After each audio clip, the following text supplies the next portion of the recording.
L'édito politique de Claude Askolovitch. Bonsoir Claude. Bonsoir Nicolas. Et pour vous, le fait du jour, c'est le football français qui est accusé de préparer des quotas ethniques pour diminuer le nombre de joueurs noirs ou maghrébins. Et le foot français réfute les accusations du site Mediapart. Non, on ne fera jamais de quotas, pas de sa fillette. Maintenant, c'est une affaire réelle et politique parce qu'elle montre d'abord que le foot fonctionne vraiment au diapason de la société. En 98, quand la France était un petit peu optimiste, on disait qu'on allait tous vivre ensemble, le chômage diminuait un petit peu, eh bien vous aviez l'équipe de France 98, la fraternité black, blanc, beurre. Et aujourd'hui, vous avez un pays qui est un peu compliqué, qui ne va pas bien dans sa tête, surtout quand on parle d'identité ou de minorité.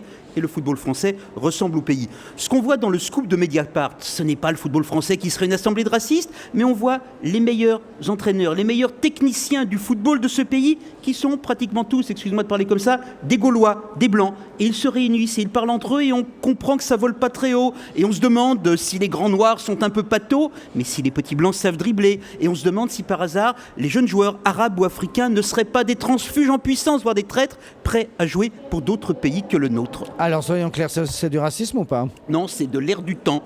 Vous avez des élites du foot qui font de l'idéologie dominante sans même se rendre compte. C'est toute cette histoire, et là on est sérieux, des jeunes joueurs qui auraient la double nationalité et qui pourraient jouer pour d'autres pays que la France. Ça pose un vrai problème à Laurent Blanc. Il en a encore insisté aujourd'hui, même dans sa défense, ça pose un problème aux techniciens français et c'est étrange que ça leur pose problème.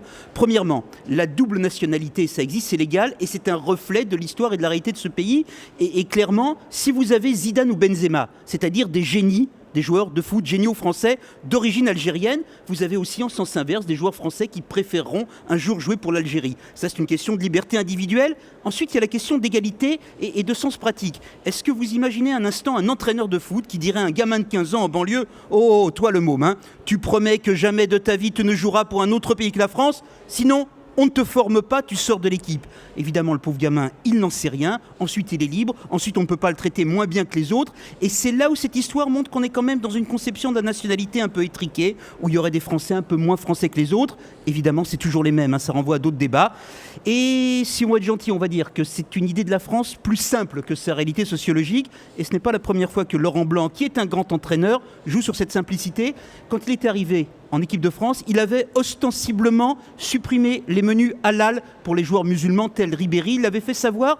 Donc il fait de la politique, Laurent Blanc. Il fixe une norme à la société et c'est pas vraiment son métier. Mais alors, dans les propos qui sont rapportés, on lui prête le fait d'avoir dit qu'il avait besoin aussi de petits joueurs, sous-entendu les petits blancs face aux grands noirs, si j'ai bien compris. Est-ce que là, il est dans son rôle de choisir la taille des joueurs? Alors là, ça fait un peu gosse-plan soviétique. On va faire une norme de taille de joueurs. Mais là, au moins, il parle football. Il est quand même dans un effet de mode. L'Espagne, Barcelone, Iniesta, Pedro, Messi. Ce qui est petit et gentil et technicien, c'est le nec plus ultra. Donc nous aussi, Français, nous voulons nos petits joueurs. Là où ça serait un peu plus compliqué, c'est quand on expliquerait effectivement que les petits, ce sont les blancs, les grands costauds, ce sont les noirs. Laurent Blanc a spécifié clairement qu'il ne pensait pas comme ça. Ouf, mais enfin, c'est une idée qui traîne. Pour mémoire, j'en termine, on peut être grand, blanc et technicien, Van Basten. On peut être petit, noir et être un génie du toucher de balle. Il s'appelait simplement Pelé. On peut même être petit et noir et costaud. Makelele n'est pas grand, mais il est vaillant. Allez, le PSG. Donc on se calme dans cette histoire et surtout on prie les dieux du football. Oh Lionel Messi, que de bêtises on dit parfois en ton nom. Claude Askolovitch, l'édito tous les soirs dans Europe 1 Soir. Merci beaucoup Claude.